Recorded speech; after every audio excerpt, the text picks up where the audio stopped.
So at the end of the last video, I mentioned that I changed my greenhouse setup, and this is the reason why. This little itty bitty sprout was already poking the top. So I just switched it to a foil pan, and y'all know they got these at the $1.25 stores.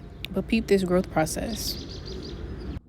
So today is day 6, and as you can see, all the little chickpeas, they're like touching the top. So I'm actually gonna take this top off. This is a better view. I'm gonna take the top off and give them more room to grow so that they don't get stunted by the top of the foil pan.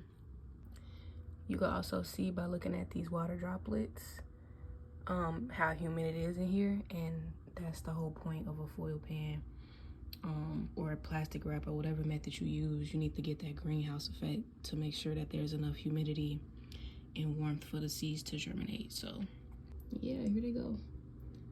No top, tall, leaves starting to come in. The roots kind of came outward. I'm not gonna touch them though, because chickpeas don't like the roots to be disturbed. So I got 2 here that didn't come up. This was the Aurora brand, this was the Whole Foods brand. I started with 6 Whole Food seeds and I only got 1 left. I don't know if that says anything to the quality, but we're gonna see.